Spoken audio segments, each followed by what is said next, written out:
It's not always easy to spot a toxic relationship when you are in the middle of it. So this video is to explore a few signs that you could potentially be in a toxic relationship. And one of the first signs is when you find yourself repeatedly forgiving them for their continued hurtful behaviour towards you, as narcissistic people fail to take responsibility for their behaviour. So once they've done something to hurt you, they look for a way to blame you, and you can find yourself apologising to them for what they've done to you, which is another sign, apologising often. And then you can find yourself forgiving them time and time again, and they just accuse you every time they bring that into the present again of being hung up on your past, because to them that situation that you've forgiven them about is over and done with. The new situation, that's got nothing to do with the old situation, because they haven't taken responsibility. Instead, they've blamed you, and they're going to blame you for continuing to forgive them. They are going to take your forgiveness as acceptance of their behaviour and as an apology from you for calling them out on their behaviour. When you find yourself apologising often for things that you haven't even done, that is a big red flag that somebody is manipulating your reality to work in their favour, because they don't want to take responsibility for their behaviour, so they're going to shift the responsibility over to you.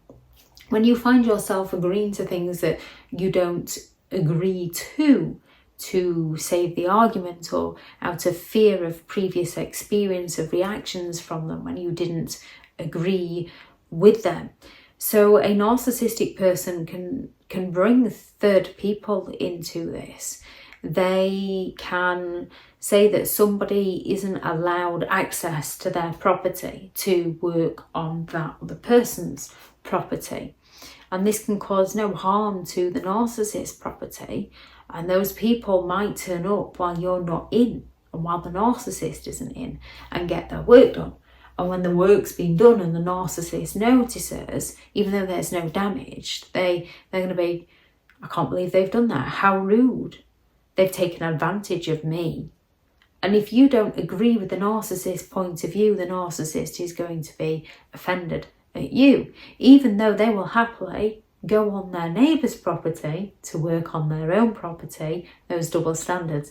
Their neighbours aren't entitled to go on theirs, but the narcissist is entitled to go on their neighbours.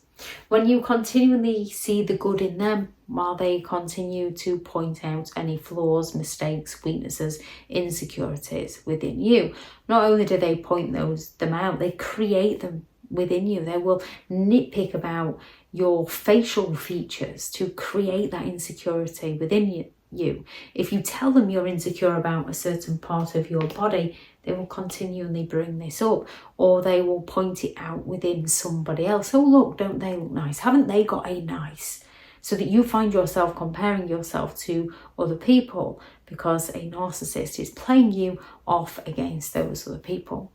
When you find yourself feeling guilty for doing things for yourself or doing things for anyone other than the narcissist. If you need to be somewhere for an important meeting, a narcissist is going to be offended by this and accuse you of being selfish, of not caring about them.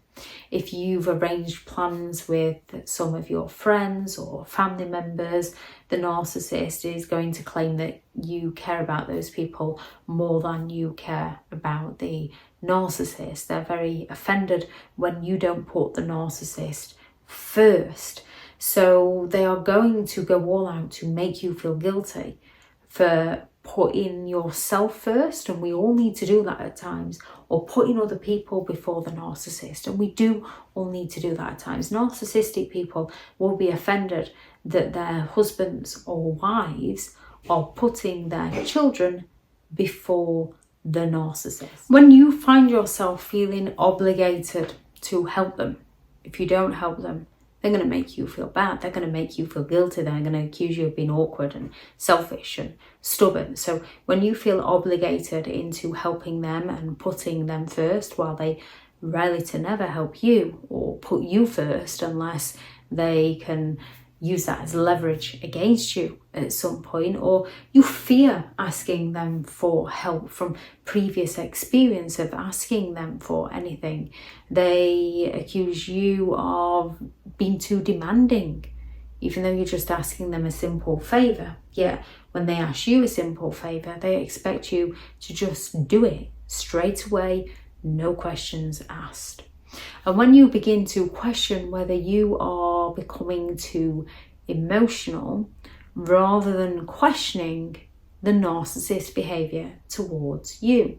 A narcissist is very good at provoking emotions within you and then attacking those emotions by accusing your emotions of being the problem, because your emotions are an inconvenience to a narcissist. They just want to get away with what they want to get away with. They don't want to have to answer to you. Instead, they're just going to accuse you of being jealous, insecure, too sensitive, overreacting, bitter, so that they can continue their hurtful, negative behaviour towards you and not have to answer to you. And as you do take responsibility, you question your feelings, and you are going to develop trust issues around those with lying issues.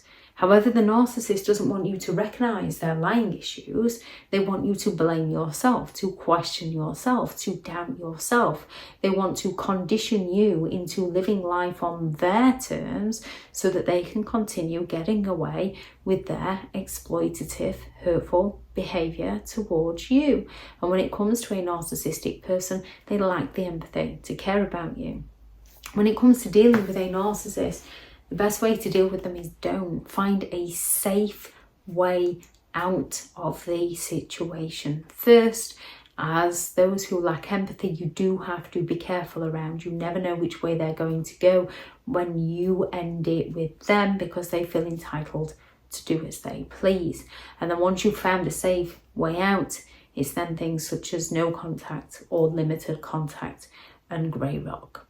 Thank you very much for listening. Any signs you notice that you're in a toxic relationship, please do add those into the comments for people reading through.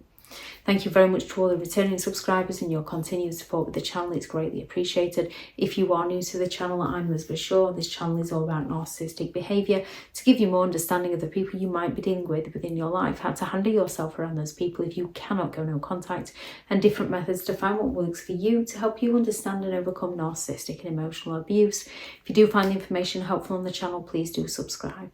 If you are looking for further help and support in understanding and overcoming narcissistic and emotional abuse, I do have several online guides available, and those teachable links are in the video description. If you're looking for someone to speak to, I have partnered with BetterHelp, and their sponsored link is also in the video description. I do also have a new book out, which is 15 Rules to Deal with Narcissistic People, which is out on Amazon now. If you'd like to go and check that out, I shall add the link into the video description. Go out there and create the day that you deserve, because you do deserve to have an amazing day. Bye.